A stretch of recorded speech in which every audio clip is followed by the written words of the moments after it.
جامع مسجد گیان واپی۔ عام تاثر یہ ہے کہ گیان واپی مسجد ہی کا نام ہے، حالانکہ یہ تاثر غلط ہے۔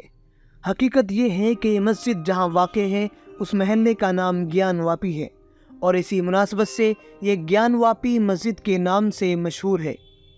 تاریخی اعتبار سے یقینی طور پر یہ تو نہیں پتہ چلتا کہ اس مسجد کا اصل بانی کون ہے اور اس کا سنگ بنیاد کب رکھا گیا، تاہم اتنا ضرور ہے کہ مغلیہ سلطنت کے ایک بادشاہ جلال الدین محمد اکبر، جن کا دور حکومت 1556 عیسوی سے 1605 عیسوی تک ہے، اس دور میں بھی یہ جامع مسجد موجود تھی اور اس میں باضابطہ نمازیں ادا کی جاتی رہی۔ اس کا ایک تاریخی ثبوت یہ ہے کہ اس دور میں بنارس کے ایک مشہور بزرگ ولی کامل قطب بنارس حضرت مخدوم شاہ طیب بنارسی رحمۃ اللہ علیہ، جن کی وفات 1042 ہجری میں ہے، وہ پابندی سے نماز جمعہ کی ادائیگی اسی جامع مسجد میں فرماتے تھے۔ مسجد کے مغربی حصے میں اب سے 60 سال قبل تک ایک قناتی مسجد تھی، جس کا فی الحال نام و نشان نہیں ہے۔ یہی وہ جگہ ہے جو کہ قناتی مسجد کا فرش ہے، جس پر عہد حاضر کے اہل ہنود زبردستی شرنگار گوری کی ادائیگی کرتے ہیں، جس کو لے کر آئے دن تنازع ہوتا رہتا ہے۔ حالانکہ ان کی اصل شرنگار گوری کی جگہ وہیں قریب ہی میں گیان واپی مسجد کے مغربی موڑ سے تقریباً 50 قدم پر واقع پھول منڈی میں ہے۔ اسی قناتی مسجد کے صحن میں حضرت شاہ باسط علی رحمۃ اللہ علیہ کا مزار بھی ہے، جن کا اب سے تقریباً 50 سال قبل تک عرس وغیرہ ہوتا رہا، لیکن اب یہ سلسلہ بند ہے۔ اس کے علاوہ وہیں کچھ قبریں اور بھی ہیں جو جامع مسجد کے شمال میں موجود ہیں۔ 1936 عیسوی میں جامع مسجد کے متولی دین محمد صاحب نے جامع مسجد کی ملکیت وغیرہ کے تعلق سے بنارس کی عدالت میں مقدمہ دائر کیا تھا، جس کا 1937 عیسوی میں جج نے فیصلہ دیا کہ مسجد اوپر سے نیچے تک سنی مسلم وقف ہے۔ جامع مسجد میں جنوب و شمال کی جانب ایک تہہ خانہ بھی ہے، جس میں بانس بلی وغیرہ رکھے جاتے ہیں۔ یہ تہہ خانہ بھی ہندو مسلم کے مابین ملکیت کے معاملے کو لے کر ایک طویل مدت تک متنازع فی رہا ہے، جس کی وجہ سے ضلع انتظامیہ کے حکم سے وہ ہمیشہ مکفل رہتا ہے، جس کی ایک چابی ضلع انتظامیہ کے پاس اور دوسری چابی وشوناتھ مندر انتظامیہ کے پاس رہتی ہے۔ جب اسے کسی وجہ سے کھولنا ہوتا ہے تو انجمن انتظامیہ مساجد کے ذمہ داران کو بھی بلا لیا جاتا ہے۔ دوسری چابی وشوناتھ مندر انتظامیہ کے پاس ہونے کی وجہ اس کا متنازع فی ہونا ہے۔ 1937 عیسوی کے مذکورہ فیصلے کے مطابق ہونا تو یہ چاہیے تھا کہ مذکورہ تہہ خانے پر بھی انجمن ہی کا قبضہ ہو جاتا، لیکن غالباً اس وقت کے ذمہ داران انجمن کی چشم پوشی کے باعث ایسا نہ ہو سکا، جو آج تک انجمن کے قبضے سے باہر اور باعث نزاع بنا ہوا ہے۔ بہت سارے لوگوں کو ایک غلط فہمی یہ ہے کہ اس مسجد کا سنگ بنیاد اورنگزیب عالمگیر رحمۃ اللہ علیہ کے عہد حکومت میں رکھا گیا اور اس کے اصل بانی بھی وہی ہیں، جبکہ اس مسجد کا مختلف حوالے سے اکبر کے دور حکومت میں بھی موجود ہونا ثابت کیا جا چکا ہے۔ البتہ اتنا ضرور ہے کہ شہنشاہ حضرت عالمگیر رحمۃ اللہ علیہ نے 1658 عیسوی میں اس کی تعمیر نو کرائی، لیکن در حقیقت یہ تعمیر اصل تعمیر نہیں ہے، بلکہ پرانی بنیاد پر اثر نو تعمیر تھی۔ اکبر کے بیٹے جہانگیر کے عہد میں بھی یہ مسجد اسی طرز پر قائم رہی اور اس میں کسی طرح کی ترمیم و تنسیخ نہیں ہوئی۔ البتہ جہانگیر کے بیٹے شاہ جہاں نے اپنے دور حکومت 1048 ہجری میں جامع مسجد کی پشت پر واقع کھنڈر کی زمین پر ایوان شریعت نامی ایک مدرسہ قائم فرمایا تھا، جس میں علوم دینیہ کی تعلیم دی جاتی تھی۔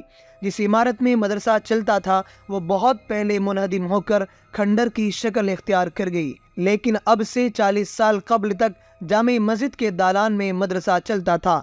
مدرسہ مذکور کے قیام کا ایک ثبوت یہ بھی ہے کہ 1922 عیسوی میں انہی کھنڈرات میں سے ایک سہ رخا پتھر دستیاب ہوا جس پر ایوان شریعت کندہ تھا، ساتھ ہی 1048 ہجری بھی لکھا تھا، جو مدرسہ مذکور کا سن تاسیس ہے۔ ایوان شریعت تاریخی نام ہے جس سے 1048 کا عدد برآمد ہوتا ہے۔ تقریباً 40 سال قبل تک یہ پتھر انجمن انتظامیہ مساجد کے دفتر میں موجود تھا، لیکن کچھ نامساعد و افسوسناک حالات کا شکار ہو کر یہ پتھر بھی ضائع ہو چکا ہے۔ اسلام میں مسجد کے قیام کے لیے جو اصول و ضوابط ہیں، باوجود کہ نہایت واضح اور آئینے کی طرح صاف ہے کہ کسی مقبوضہ زمین پر یا کسی غیر مسلم کی عبادت گاہ کو مسمار کر کے اس پر مسجد کی تعمیر ناجائز اور حرام ہے، اسے قطعی طور پر مسجدیت کا درجہ بھی نہیں دیا جا سکتا۔ اس کے باوجود ہندوستان کی بہت ساری مسجدوں کو تنازع کے دائرے میں لانے کی کوشش ہوتی رہتی ہے۔ مسلم سلاطین خصوصاً اورنگزیب عالمگیر رحمۃ اللہ علیہ پر مندر شکنی کا الزام لگانا تو ایک فیشن بن چکا ہے۔ بقول علامہ شبلی نعمانی رحمۃ اللہ علیہ، تمہیں لے دے کے ساری داستاں میں یاد ہے اتنا کہ اورنگزیب ہندو کش تھا، ظالم تھا، ستم گر تھا۔ انگریزوں نے لڑاؤ حکومت کرو کی پالیسی کے تحت اس طرز عمل کو منصوبہ بند طریقے سے ہوا دی۔ برطانوی ہند میں تاریخ کی جو بھی کتابیں لکھی گئی ان میں اتنا زہر بھر دیا گیا ہے کہ مسلم سلاطین کی کردار کشی کے ساتھ مساجد کے بارے میں بھی تنازعات پیدا ہوتے رہے۔ یہ من گھڑت بات کہ اورنگزیب نے جامع مسجد گیان واپی کو وشوناتھ جی کے قدیم مندر کو توڑ کر بنوایا ہے، اور سب سے زیادہ ستم ظریفی کی بات تو یہ ہے کہ ریاست اتر پردیش کے محکمہ سیاست نے باہر سے آنے والے سیاحوں کے لیے جو کتابچہ شائع کرایا ہے اس میں بھی یہی جھوٹ موجود ہے۔ اسی الزام کی بنیاد پر بابری مسجد کا جو حشر ہوا وہ روز روشن کی طرح آیا ہے۔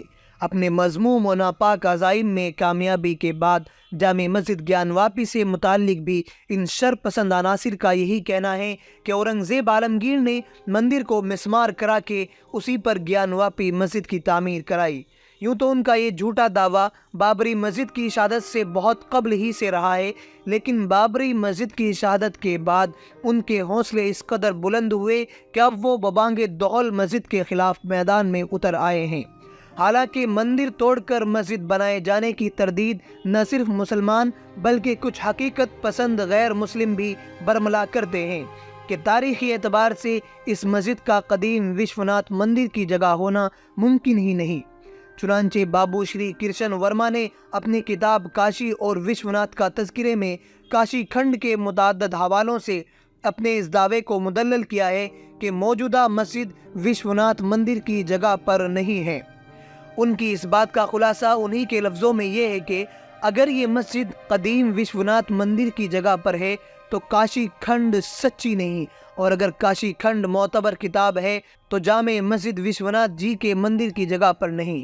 چودھری نبی احمد سندیلوی نے اپنی مائے ناز کتاب مرقع بنارس میں شری کرشن ورما کی کتاب سے بہت سے حوالے نقل کیے ہیں۔ ایک جگہ تحریر فرماتے ہیں کہ ہم ہندوؤں کے یہاں پران گرنتھ سب سے زیادہ پرانی تاریخ ہے، اور ان پرانوں میں اسکندر پور ان سب سے زیادہ پرانی اور سچی تاریخ ہے۔ افسوس ہے کہ اس پرانی تاریخ کے ہوتے ہوئے ہمیں مندر کا پتہ نہیں لگا اور ہم مسجد گیان واپی ہی کو پرانا مندر سمجھے ہوئے ہیں۔ جو لوگ جامع مسجد گیان واپی کو مندر توڑ کر بنائے جانے کا دعویٰ کرتے ہیں اور اپنے دعوے کی ایک دلیل یہ بھی پیش کرتے ہیں کہ جامع مسجد کی مغربی جانب جو محرابی نشان ہے وہ اسی مسمار شدہ مندر کا حصہ ہے، جبکہ حقیقت یہ ہے کہ اس مقام کے متعلق مختلف بیانات ہیں اور خود ہندو بھی اس اختلاف میں شامل ہیں۔ اس کے علاوہ اس نشان سے خود اس بیان کی تردید ہوتی ہے کہ اگر مندر کے مقام پر یہ مسجد ہوتی تو یہ نشان کیوں باقی رہ جاتا، اس کو بھی مسمار کر دیا ہوتا۔ مسجد کی پوری عمارت اپنی دیواروں اور بنیادوں پر ہی قائم ہے۔ پشت کی دیوار کا بھی یہی حال ہے۔ محرابی نشان مسجد کی اصل بنیاد اور دیوار کے علاوہ ہے۔ جس دیوار میں محرابی نشان ہے وہ دیوار بھی اپنی بنیاد پر ہے، اور وہ عمارت کی پشت کی دیوار ہے، جو اس بات کا صاف ثبوت ہے کہ مسجد پہلے بنی اور بعد میں اسی کی دیوار سے ملا کر نیا مندر بلا اجازت بنوایا گیا، جو ڈھا دیا گیا اور اس حصے کو اس لیے چھوڑ دیا گیا کہ مسجد کی دیوار کو نقصان نہ پہنچے۔ مختصر یہ کہ تاریخ ہند اس تاریخی شاہی مسجد کی قدامت پر شاہد ہے۔ ملک کے قانون تحفظ عبادت گاہ کے مطابق بھی اس کو قانونی تحفظ کا حق حاصل ہوتا ہے۔ اس کے باوجود اس کے خلاف سازشیں کیا جانا اس بات کا ثبوت ہے کہ اس ملک کا ایک طبقہ ایسا بھی ہے جو ملک کے قانون کو نہیں مانتا، اور اس سے بھی زیادہ شرم کی بات یہ ہے کہ حکومت و انتظامیہ دونوں اس سے صرف نظر کرتے ہیں۔ اب 31 جنوری 2024 کو گیان واپی مسجد کے تہخانے میں پوجا کی اجازت دے دی گئی۔ ڈسٹرکٹ جج کا یہ فیصلہ مسلمانوں کے لیے ہرگز بھی قابل قبول نہیں ہے، یہ سراسر ظلم ہے۔ اللہ تبارک و تعالیٰ سے دعا ہے کہ اللہ تبارک و تعالیٰ تمام مساجد کی، تمام مکاتب کی، تمام مدارس کی، دینی خانقاہوں کی تمام کی حفاظت فرما، آمین یا رب العالمین۔